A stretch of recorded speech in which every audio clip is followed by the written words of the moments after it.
Yeah, good morning, everyone. I'm really excited for the panel. So I have with me Shobha from Walmart Labs, Daniel from Forward, Michael from Schneider, and Rishikesh from NetMagic. Yeah. So,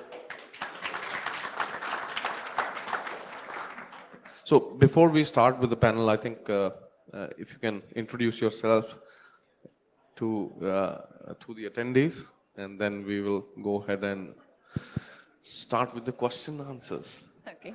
Hi all, good morning. My name is Shobha. I manage the information security group in Walmart Labs.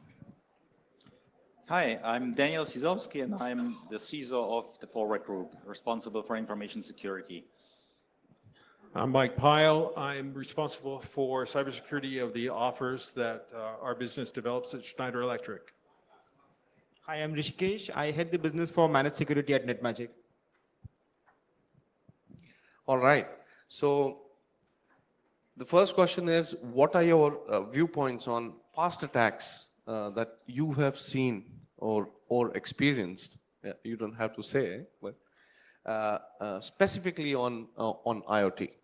So this is, everybody can take this question. Okay. So, from an IoT perspective, there are a number of attacks that have been in the mainstream media, right? Almost pretty much everybody knows about the Mirai botnet and, the IoT Reaper botnet that was getting built and a couple of those things before that as well. So, when we talk about IoT and security perspective of an IoT, there are two ways that we need to be looking at it. One is what damage the IoT systems can cause to somebody else. And the other one is the other way around, which is what damage can be caused to the IoT systems in themselves, right? So the former one is where you see a number of large-scale DDoS attacks happening where there's a lot of media attention garnered. And the latter one is where you have the likes of Jeep being hacked into, or you have hackers getting onto a plane and trying to get onto the onboard device communication and stuff like that, right? So the latter one is where I think there is more risk, more damage in terms of the fact that this is IoTs could also lead to a loss of human life or degradation of human life. So from that perspective, that one is much more dangerous. As we were discussing earlier, thankfully, I have not been personally the recipient of any such attack. But that's not to say that it may not happen to me or to anybody that I know in the future. So yeah, that's really my perspective on this. And I just think that we need to look at how these attacks occurred. So many of these devices were out there with default credentials in place. We really need to educate our users in terms of what they need to do to secure these devices when they deploy them. And there's also steps I think that we can do as suppliers of these types of devices to require the end users to change the security settings before they're actually able to fully leverage those devices once they're deployed. So I think there's something on us as manufacturers that we can do, but still a lot of awareness and education we need to provide to our end users on how to use them. And even we should force them to do so before they can, use these devices. So basically establish security by default and ensure that those devices won't work either you configure them correctly or you have a default settings that are already secure. So just to talk about the Mirai itself, I'm not sure if it can be truly classified as an IoT-based attack. So if we just think about how the attack was done or how this worm was built, the worm was written in C. All it does is a scanning of all the IP addresses. And once it finds an IP that can be telnet, port 23, that's it, go into the device. Once it goes into the device, it kills all other processes which will try it not to run, and then reach out to its command server that is written in Go, and then start waiting to get commands so that it can work on the attack or the next steps. Meanwhile, it will also scan in and around other devices or the IP addresses where it can get in. So it's a worm, right? So it has to go into other devices. So, but what does it actually exploit? It actually exploited a simple thing that is available in all the manuals of the devices. Username, password. That comes as an out-of-box mechanism to configure a device. So, though it is as simple as this, how many of us use dongles? All of us use. Have you actually gone and changed the user ID and password that is there with the dongle? Right? Most of us won't do it. We, being in this domain, understand the risk of using a device. I don't know whether to classify a dongle as an IoT device or not. Don't do it. So how do you expect all our citizens who just use it to connect and use the bandwidth internet, they take such precautions and ensure that their data that is getting exchanged is safe? So though I have not experienced any personal IoT attacks, it becomes very important for us to create that awareness. Any device that you see is able to connect can be the cause to put you in trouble. So spread this awareness and also ensure that when you use any of the device, remove the default user ID and password to help yourself protected from any attacks that may come in. So Michael, what are your views on existing standards and guidelines that can be applied to IoT or IIoT? Do we have those standards, or do we really need to build them? Do we have the standards defined today for IoT and IIoT? To some extent, the answer is yes. What we've got to do is take the IEC 62443 and identify those requirements, identify the schema that we need to apply to IIoT devices, and then we can certify to that, which gets us a step in the right direction. We have to be thinking security all the way, and we need to be thinking about security at a system level, how this whole entire ecosystem works with the IoT. And I'll let Daniel answer it more for IoT. I think he's got that. Well, I believe, there's a lot of standards out there, and the challenge is for IoT, for these devices with so small resources, to use them appropriately, to combine them, to make the people that work with the hardware use these standards, to work the people that create software on top of it, that create all those cloud services, make the guidelines for them, best practices to use certain standards together and establish, integrate them into the entire development process, make them think of those already at the design phase. And as agile methodologies are very common in the development of IoT, integrate them into the CI/CD cycles. That's key, I believe. Automation is very important at that place. From my perspective, I think Bruce Kirchner has already requested the government to have a policy. And sometimes humans don't adhere to do right things if there is no penalty imposed on them. So it becomes, government plays a very key role in enforcing regulations, frameworks, policies for everyone to follow, so that at least some aspects of security are taken care. An example is PCI. It is mandated that if you don't follow the guidelines, you will be penalized, and you already see all corporates falling in place and ensure that they handle customer data, specifically dealing with credit cards, very securely.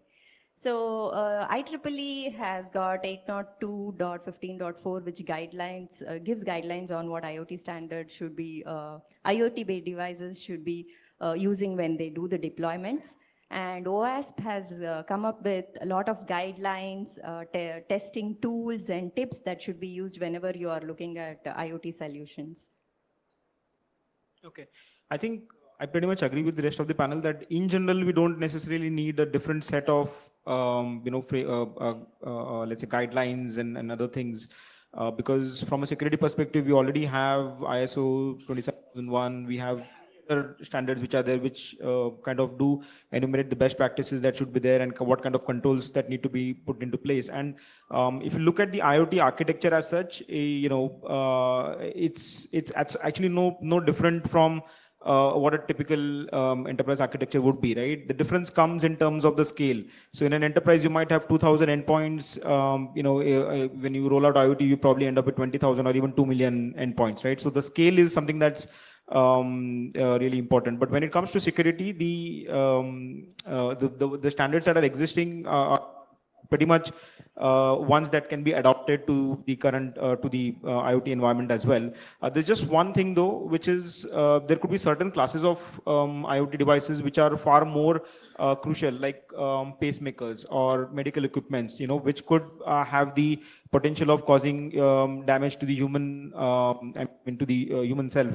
And I think that's something that has not been till date covered by any of the security standards, because most of the security standards talk about protecting data, confidentiality, privacy, but they don't talk about what happens if a human actually gets impacted, there is physical damage to the human if that happens. So I think from that one perspective alone is a gap that that would need to be filled out. Yeah, exactly. So from my perspective, I think every domain is trying to define standards, but what they're looking at right now is more of safety standards. So you talk about transportation, for example, aeroplanes, they would define safety standards for the devices or the equipment that is deployed. Talk about healthcare, they would define safety standards for, the device shouldn't blow up if it's a pacemaker, for example. But I don't see people talking about these are the set of security issues that can be there at a hardware level. So it doesn't matter whether it's deployed in OT or a hospital, as long as it is a PCB board, it'll have certain generalized security issues which you see in hardware. So as a security community, what do you guys think we should be doing? Should we go ahead and speak to the organizations or vendors and create like a consortium or something and try to define these guidelines more specifically from sensor perspective? Because we don't see these guidelines here. So what is the correct step? Do we go and talk to the government, or do we start defining it ourselves within our organization for our products, or do we create a consortium and then go ahead and define a generalized guideline or a standard? So TCS is already having an open source security community that is driving a lot of things specifically in IoT area. Similarly, Microsoft also has its own focus and driving a lot of contribution with respect to the security guidelines in IoT area. So if each of these organizations, I'm not telling that they should not do things independently, but security is a collaborative area. So if we talk about Mirai, if I go back to that example, the entire source code was open sourced. Now the same code has been used and advanced techniques to attack has been come up. So if that world is making benefit of open source and coming up with advanced technique, why not the white world, right? We need to collaborate well among the industries. All corporates needs to collaborate well as individuals, because this is something that would affect our lives in future. We also need to contribute back to it and come up with the guidelines similar to the CSA. So the Cloud Security Alliance started. It is not a government body, but every individual contributing to it and coming up with a standard as of now, I think that is used as a basic standard for any cloud assessment. So I strongly believe that everyone here, everyone in the world has to collaborate well, contribute, make the standards available so that wherever the devices are used, it is secure and humans are not affected at the end of the day. You're right. If you mention the Cloud Security Alliance, for example, cloud was something quite new, and of course, it required new change of paradigms and new requirements to be collected together, for example, in a standard um, um, or a, kind of a policy. However, IoT devices, if we ask ourselves how we can make them secure, then I don't think that we need, another guideline. I believe what we need is to combine the standards that we already have out there in a kind of a best practice and, think about what is really needed to make the entire ecosystem secure, to make the hardware secure, to make the software on top of it secure, as well as cloud services if any are used. And there is a lot of research done in this direction, and we can also learn from previous breaches and attacks. Let's think about Sony and the PlayStation. Think about Microsoft and the Xbox. And maybe you have heard of Project Cerberus. I'm not promoting Microsoft, but they are doing some research on this, and they have identified characteristics, properties that we as a community can use as well. How to make affordable IoT hardware and the software that is being a side of it secure. Well, there are things going on today, some that have just started. For example, ISA is working to define schemas that are a subset of IEC 62443, so for the OT domain, to apply to building management systems or to lower end systems. So number one, part of that's starting to happen where the community is coming together as part of this ISA effort to do that.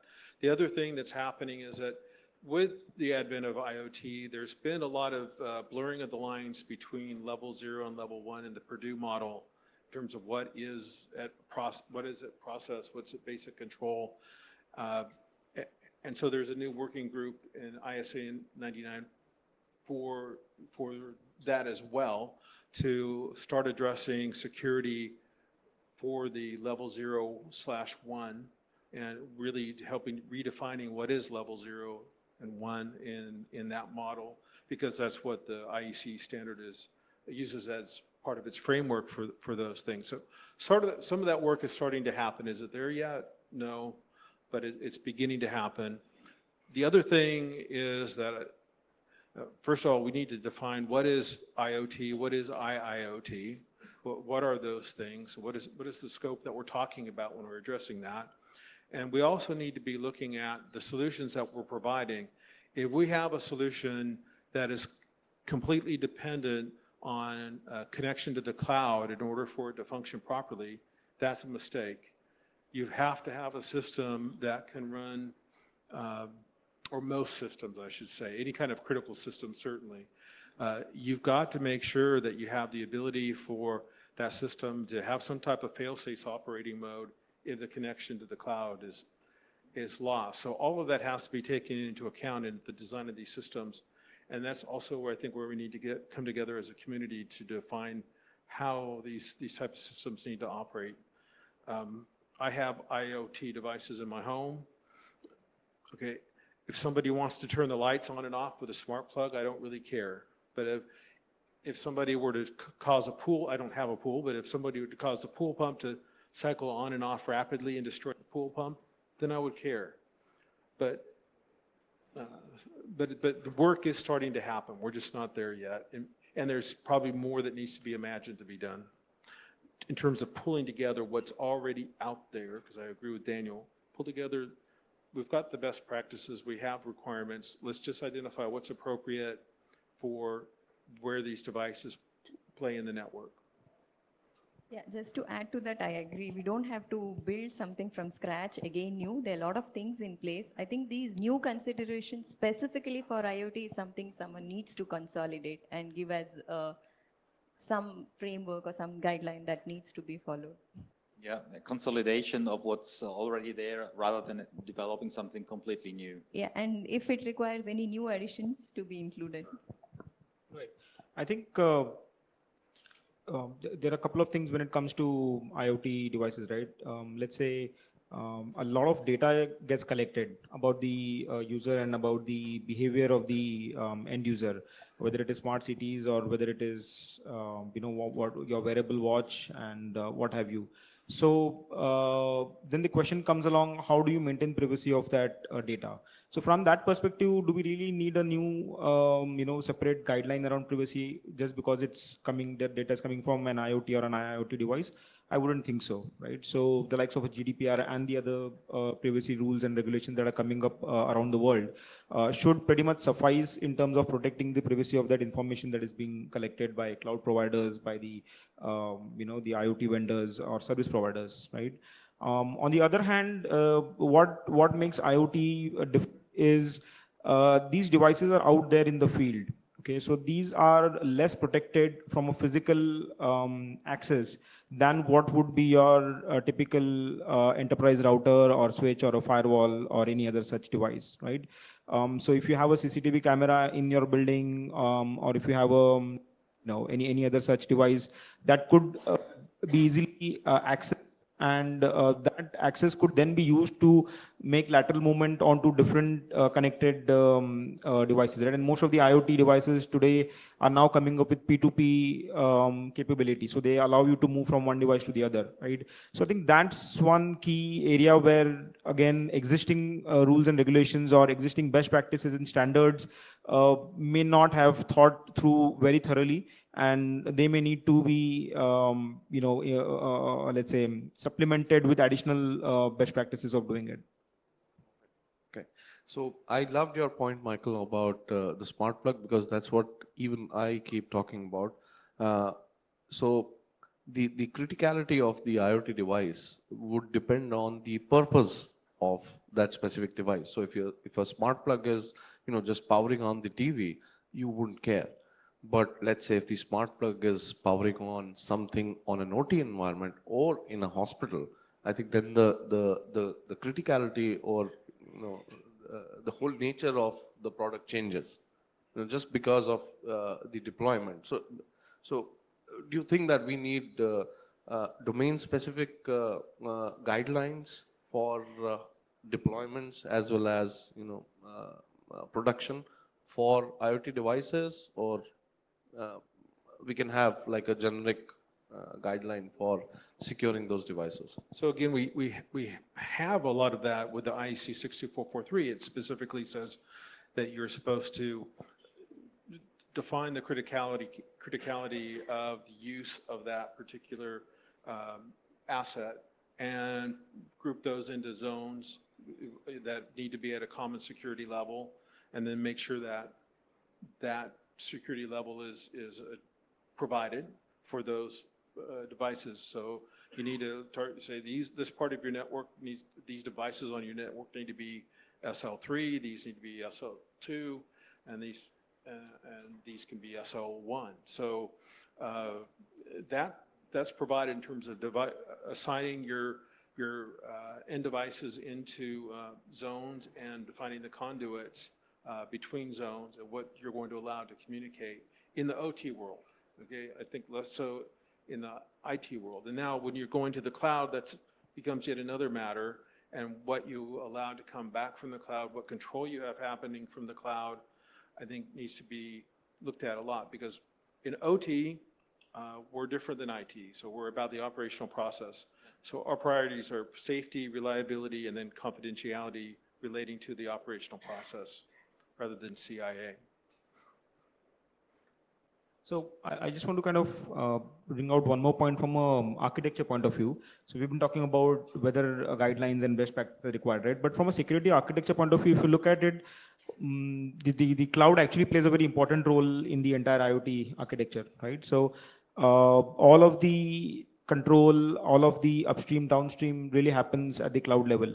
And that's where we need to put in the right kind of security architecture also in place. I'm not saying not at the field level. Obviously, at the field level, at the sensor level, at the gateway level, we definitely need the right controls in place. But you can additionally put the right controls at the gateway level itself. So, for example, on the Mirai botnet, you could have put an IPS signature to check the egress traffic Okay, so if you had any infected bots within your own network as an IoT within your enterprise network, you would have been able to track those. Okay, or to prevent from DDoS type of attacks, you then need to have a layered protection that would help you protect all the way up to whatever. I mean, the recent attack that we saw, although not a IoT attack, the one that happened just yesterday on GitHub was about 1.3 Tbps type of attack, right? So those volumes and those scales of attacks need to be prevented. So we need to have controls placed in the cloud to be able to prevent that, right? Third thing, most of the access to the applications, access to the sensors, whether it is controlling those sensors, authenticating those sensors, or drawing out reports and playing around with the data, all of that happens through applications. And most of these are web applications, typical HTTP, HTTPS traffic that would go through. So whatever you would do in an enterprise environment to protect your web application, i.e. put in penetration testing methodology in place, or put a web application firewall in place, also holds true from an IoT perspective to be applied at the cloud. So, which brings me to my next question. Can you share your personal views or experience on the IoT attacks in the past or current that we have seen, for example, Mirai, Reaper? Anything that you want to share this? It's an open question to everyone. Well, fortunately, or perhaps unfortunately, we haven't seen any attacks on our devices so far. However, if we think of, again, the example Mirai, it was very obvious. It was very obvious that those devices are being used to hit availability of other services. But I believe that in the future, attacks will be more sophisticated, and those will be more dangerous that are not so obvious. If they, are targeted to compromise confidentiality, if you have a lock that you can use with your smartphone, if you have a camera, and if you can compromise these devices and use them only then when it is necessary for you, then the owners have no clue that they have been compromised. There will be no obvious signs for compromisation. Though I do not have any personal experience nor heard in my organization, but one thing I would like to share is a few years back I was flying from Bangalore to Pune, and the flight duration was just 1 hour, 15 minutes. And it was almost an hour, and 15 minutes it was supposed to land. It didn't land. It was just taking rounds and rounds and rounds. I just saw that, is this flight going to land at all? Because everyone is happily sleeping in the flight, early morning flight. Everyone was just sleeping. And just a thought that what if this flight does not land? Just that thought. Is there anything I want to do in my life now? Is this flight landing at all? What would happen if this flight is not going to land? Created so many, I would say, thoughts in my mind that I was kind of scared for a few minutes until the pilot announced that because there is some congestion, they would take another 20 minutes to land. So this was at a period when IoT was not a buzzword and we did not think of it. And recently I read that the sensors, everything that is used in flight to show the direction, to take safety measures for people who have occupied the flight, everything is based on sensors. There are so many sensors that you cannot think of. And if someone attacks that, and this has happened, so the flight, instead of moving forward, it laterally moved for some duration due to an attack. So when I read that, I thought, oh, what world we are in? What if all the devices are exploited and used for something that you don't expect? The entire human life is at threat. So Mirai is the future. It may be the beginning. The word Mirai itself is a Japanese word which says it is a future. So that is the future that we are going into. So just this experience is what I wanted to share. Yeah, so as a service provider, as a cloud service provider, we host a lot of critical infrastructure for customers, right? And we see a number of DDoS attacks that happen on those customers. And of late, we have seen that attack volume and the frequency of those attacks go up, right? Very honestly, I wouldn't be able to tell you how many of that is attributed to an IoT network or an IoT attack or an IoT botnet per se. But I think it would be safe to assume that that is forming an incremental role in the in the overall DDoS attack surface, right? Then there was another case where for one of the customers, again, it was the same often talked about Mirai botnet. But this time round, it was a case of using analytics to find out which bots were infected, or were there any endpoints in the network which were impacted by those by the worm or by the botnet, right? So that was the second example. And third, I think I want to quote one case study that has been published by Verizon. So Verizon comes up with this data breach investigation report, and then along with that, they have a supplement to that which talks about certain use cases, right? And in the 2017 use case, I don't know what that thing is called. It's the database investigation report for sure, and then there is an annexure. I don't know what that called, but obviously you can find it on the net.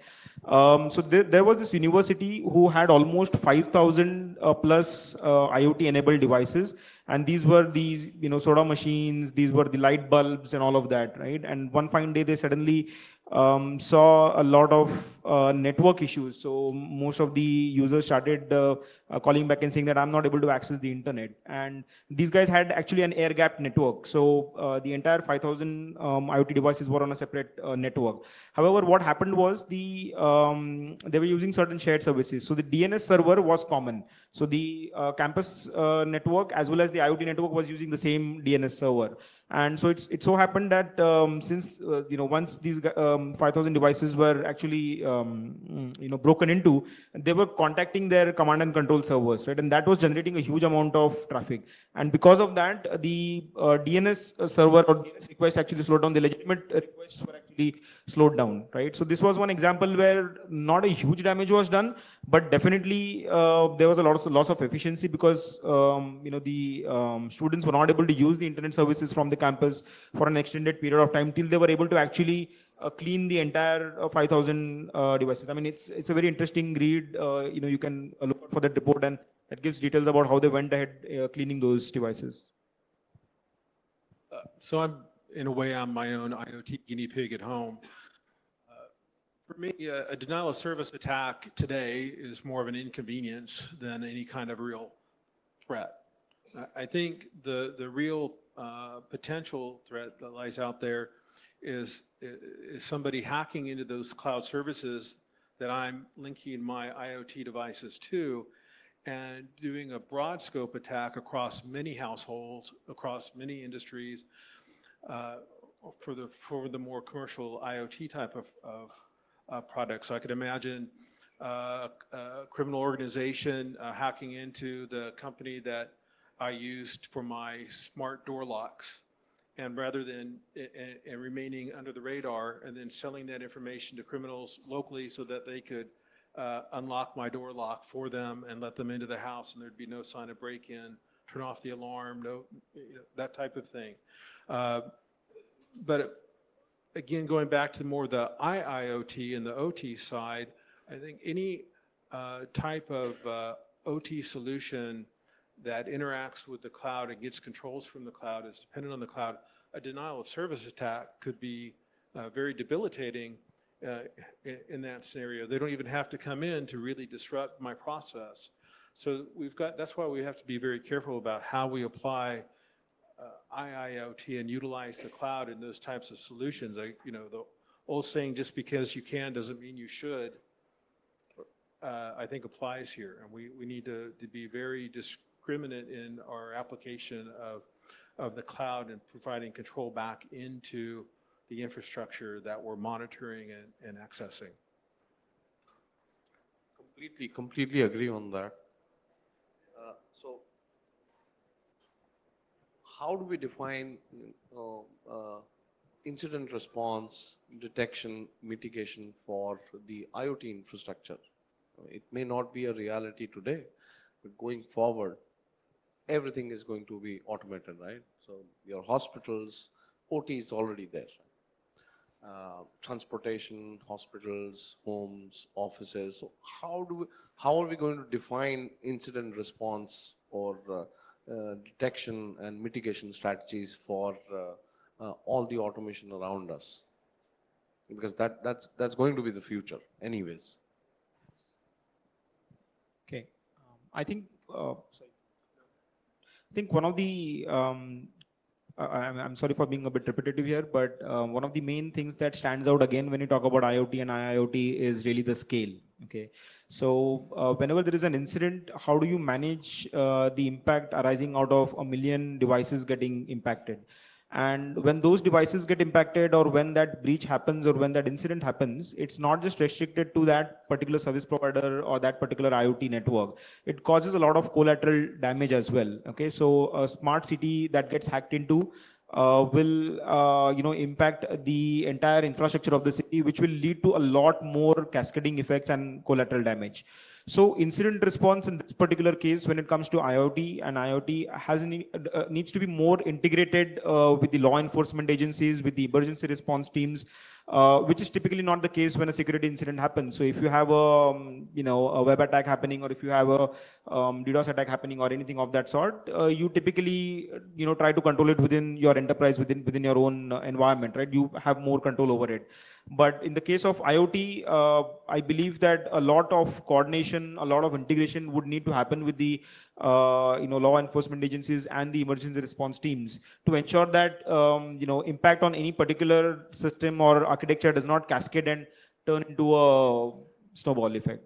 So Michael, what do you think? Do we have to learn something from the OT environment that we can apply to IoT as well when it comes to incident response specifically for OT as well?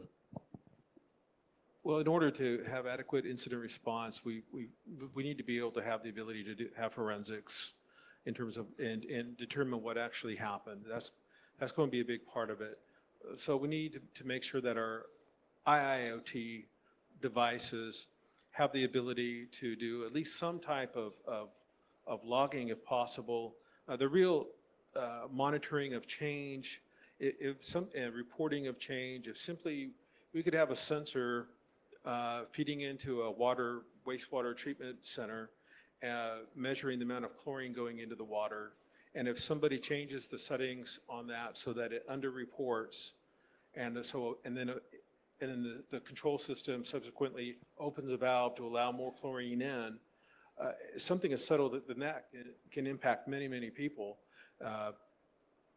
And we need the ability to at least detect when a change is made that's unexpected. Those are the things that we need to build into our IoT type of systems to facilitate the forensics, to facilitate detection of something when it happens that shouldn't have happened, and act to respond quickly. So a lot of it is what we need is obviously to make sure that we bring our detection capabilities down to the sensor level, even if it's very rudimentary. I believe we have to ensure certain prerequisites in order to ensure that we can react at all. So optimally, the device should be able to determine whether it has been compromised or not. And if so, it should report it back so that we can control multiple devices, many of them. So kind of a detection and logging capability, of course, and propagation of this information to the cloud service should be available optimally. And then based on this information, we can, detect breaches. We can then start the reaction process. All right. So, but don't you think that's going to cause issues with private data or user privacy? I mean, today we buy IoT devices, or even enterprises for that matter, but there's no law, or there are standards and and laws as well. But as a user of an IoT product, I have no visibility into where the data is going.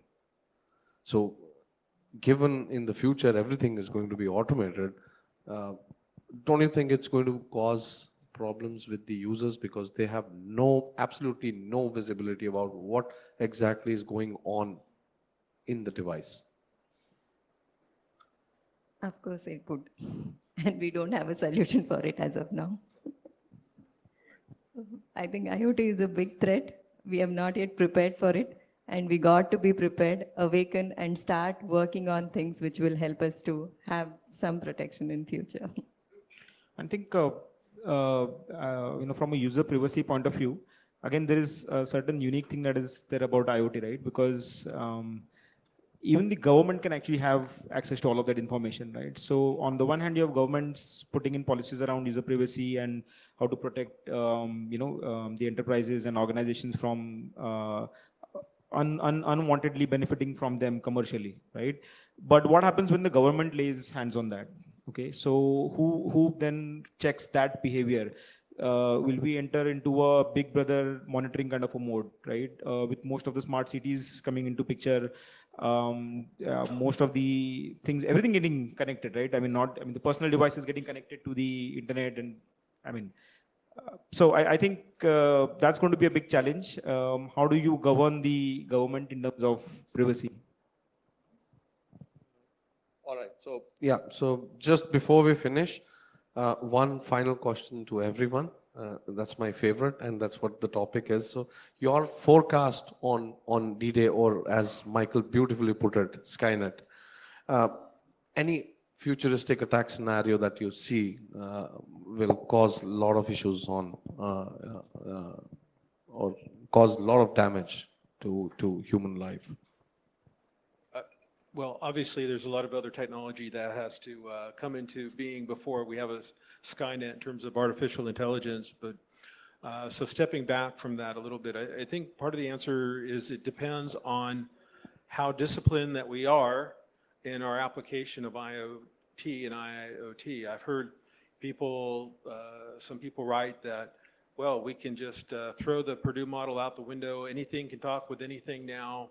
And so we can do all sorts of things because of that. I think that's a very undisciplined approach. It's equivalent to any of you ever walk into a network room and seen just a rat's nest of cables going into the equipment with no ability to tell what goes where? I mean, can you imagine having your communications between devices operating in the same way and being able to keep track of that and have proper firewall rules in place and be able to monitor the traffic and know and trace what's happening? No.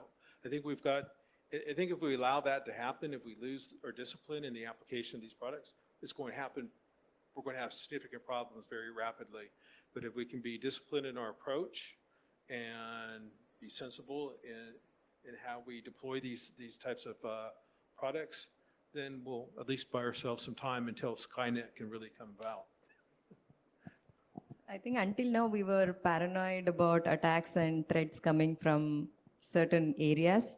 Now we got to be more paranoid because of the scale of IoT devices and think of number of attacks that are going to come, and we don't even have a strategy to mitigate those things or understand how, where, when things would come. So it's a completely, I would say, uncertain world that we would be getting with so many devices coming in.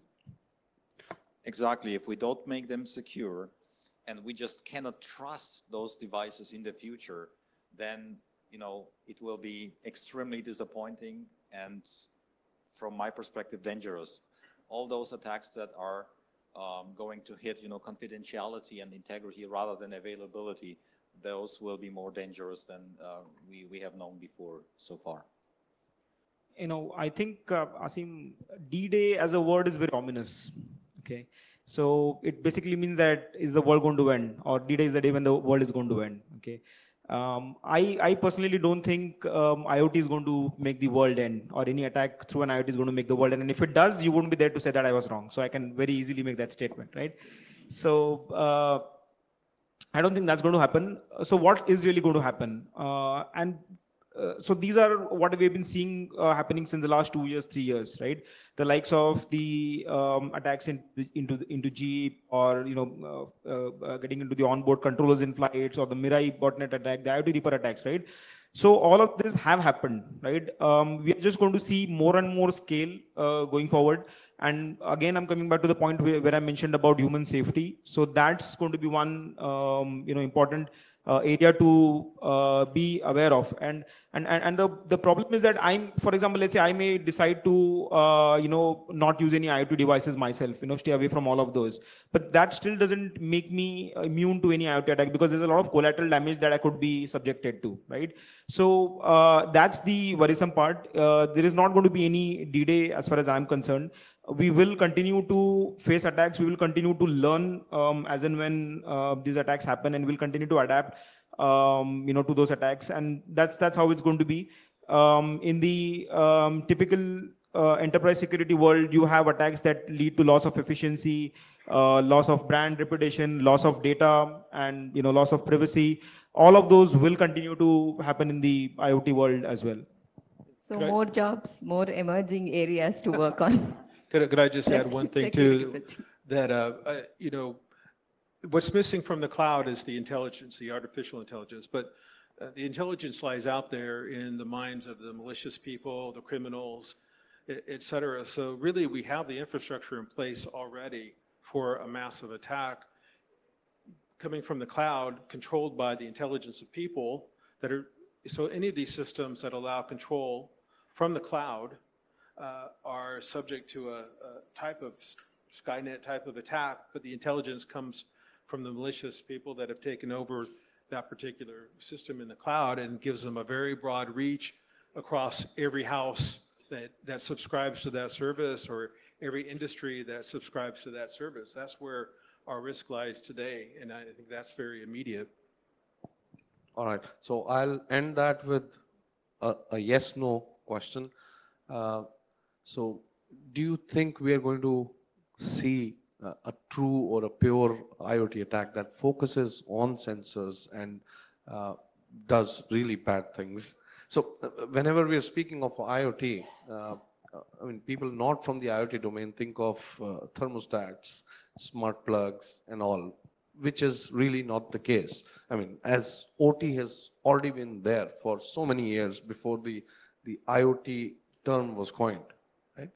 We are going to see a lot of advancement and innovation in healthcare, for that matter. So,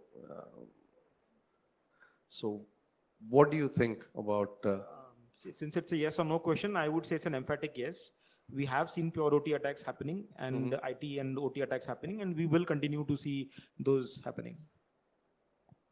I agree. Me either. Yeah. All right, Positive yes from my end too. With that, we open for questions. So my question is to the Snyder gentleman there, Michael, if I'm correct. Yeah. So my question is again about OT and IIoT. So since you are in the business of supplying that and we are in the business of using that, we feel a lot of problem since the world is going towards everyday patching, and the meantime patch is going to be really in days now, not quarter or half yearly or anything. It will be every day we need to patch. We should be prepared for that. How are you planning? Because today, if I'm sure a couple of people would be there from the user perspective who are using OT and IIoT, patching is a pain there. The way we patch our IT system, we can't patch our OT system.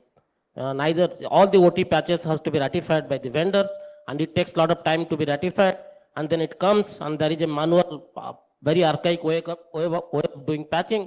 So it takes months together to even patch a system which has a zero-day vulnerability, which is already published. How are you really planning for that, and what is your strategy for that?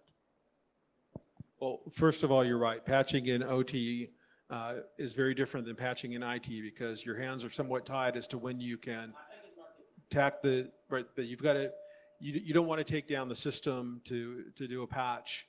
You've got to wait until an appropriate time when you have downtime in the system, or you keep redundant systems running at the software, at the level 2 in the Purdue model, and your SCADA system or your energy management system or your building management system, and you take that, you update one and you switch over to that, and then you the other one becomes the redundant one, and then you patch that. So that's one approach that you can take to manage your patching a little bit more efficiently.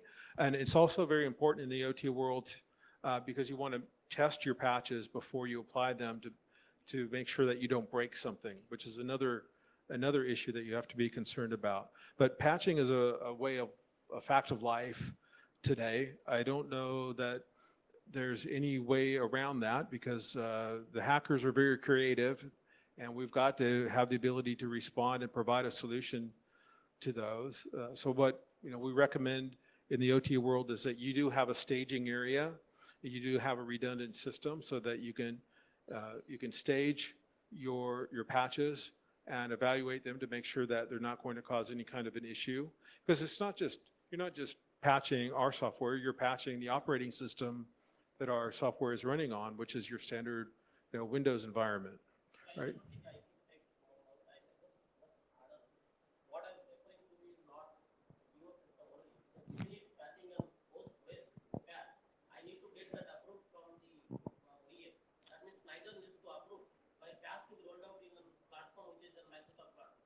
Right. Well,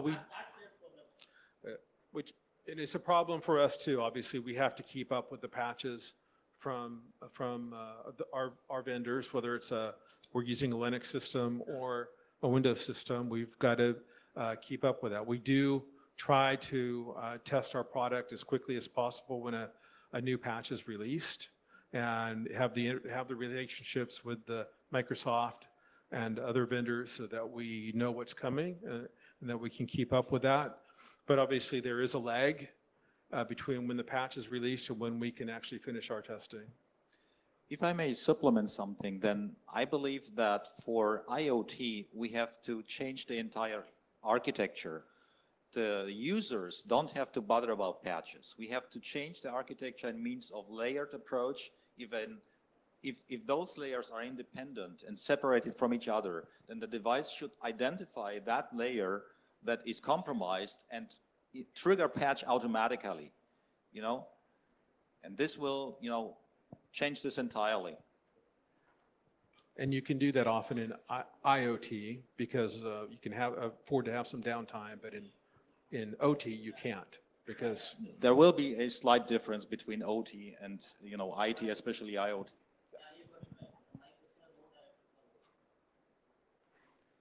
Yes, my question is for Ashim, sir. Sir, yes. So like ma'am said, we are not prepared yet, and like in India, we are very few companies working on IoT. Even they don't have good candidates, they don't have a good environment infrastructure. So why in India we are not having a good infrastructure in IoT? We are not preparing for IoT because IoT is the future.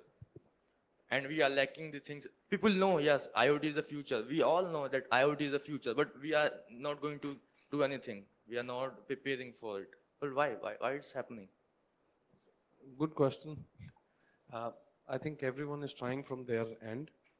If you, for example, if you look at domain specific, that's one of my concerns also, that every domain is doing their work in silos. I think we need to come as one community and focus on aspects of IoT which are common across domains, whether it is OT, whether it is transportation, healthcare, and so it's a difficult problem to solve, because then there are organizations, they have their own agendas. If you look at even platforms for IoT, you would see different organizations coming up with their own platforms, even though they are open source. So we need to set the agenda aside and really focus on this. So from our perspective as a company, we have come up with IoT top 10 vulnerabilities, because when we looked at OWASP, we figured that OWASP, though their initiative is good, but top 10 doesn't actually reflect what problems there are in IoT. So what we did was we collated the projects that we have done and tried to see what kind of or patterns in vulnerabilities in IoT. And that's when we we figured out that the actual problems in IoT are different from what OWASP says. So we came up with our own set of IoT vulnerabilities. We are also coming up with a security testing methodology, which we are going to open source as well, because we really want that if, I mean, it's bad for us because we may lose business, but then we need a specific standard, because we want other organizations to also chip in and come up with specific standards on how would you go about security testing IoT devices. Yeah, because it's not like a standard infrastructure testing. It's totally different, because the protocols are different, and we have the hardware element which was not there till now. So when you talk about network testing, you're only testing the software. We are not testing the hardware, but with IoT that changes. What was the problem when you started, when your team started to work into the IoT, or your team initiated the work that okay, we are going to test the IoTs and we will do some kind of IoT pen testing. So what was the problem as a company for software or as a director? I think the same problem is facing other directors are also facing same problem. Other companies also may facing some same problem. So what is your So yeah, the question is twofold here. We started getting requests for testing of embedded system, and then we were also in the process of rolling out another conference in Europe, and that's when we figured out there's no point taking this conference in Europe because there are tons of conferences there. So let's try and solve a problem. So then we looked at from conference perspective. There were a lot of software security conferences, but nobody was talking about, from an industry perspective, on the attacks on hardware and the defenses on hardware. And that's when we decided, okay, we're going to do a hardware security conference in Europe. And we started looking at it. And I personally got interested into hardware security because of that. And then we started, researching on hardware. And that's how we got into IoT testing. I think in the interest of time, we have to take only one last question. So I'll just. So thanks for a wonderful panel discussion. So I'm in the business of providing sensor-based solutions for hospitals, something you mentioned multiple times. God bless you. So at least in the context, but not from a security, I'm doing more solutioning for what they need for workflows. From what I've seen in the context of Indian hospitals, at least right now, I'm not sure if they're ready to be good paymasters for security solutions. They're difficult enough to take solutions from me, and then somebody says, okay, by the way, you also now need to secure all this stuff. I'm not sure, I could be wrong, but I'm not sure if they're ready to pay unless, and that's what I worry. That's a question for you guys. Till they see something which is really, and it's not about a ransomware or a data hack. I think until they see an actual critical attack to a patient or to a human life, I don't see them becoming good paymasters. That's one question. The other, do you agree with that? The second question is, do you see something more like a more secure system for hospitals, maybe using some kind of a private blockchain or something like that, which makes it a little bit better? These are the two questions. Thanks. I'm not sure I understood one of the words, but for hospitals, like the electrical distribution system, we take that security there seriously. We provide operating theater solutions. Security has got to be an integral part of that, because if the electricity is cut off when somebody's on the operating table, they're in serious trouble, right? So it does have to be taken into account throughout the hospital infrastructure behind the scenes. So many people see the HIPAA side of things where they have to be compliant with all those rules. But on the backside, we've got all these patients on oxygen machines and ventilators and all sorts of other life support systems that are plugged into different electrical network, and that's got to be kept up and running. There's rules for backup generation and making sure that comes on in a certain amount of time. All of that has got to have cybersecurity integrated into it if we're going to truly protect our patients, the patients in the hospitals, from all problems that might occur. First of all, do no harm, right? So we want to keep that from happening. So I totally agree with you. It's going to take a human life to make them understand that there is a serious problem. Right now, we don't have the amount of automation that we are talking about as far as IoT is concerned, and the networks are in silos. But once we have all the automation, I'm pretty sure that we're going to see a lot of attacks, targeted attacks, focusing specific IoT devices within the hospitals. I mean, to look at it currently, I mean, the state in which the networks run in hospitals is not good. So somebody who has experience in network security can cause a lot of damage in hospitals. And yeah, I think it's going to take human life for them, an important human life, a politician or a rich person dying, for them to understand the importance of securing the infrastructure. All right, guys, I know that there are a lot of questions. I still see some hands. I request you to take those questions offline. The panel will be here for some time. You can ask them those questions. With that, I thank Asim and the entire panel. It was really a sincere discussion, and still there is a lot to be done in the IoT field. So a big round of applause for the entire panel. Thank you.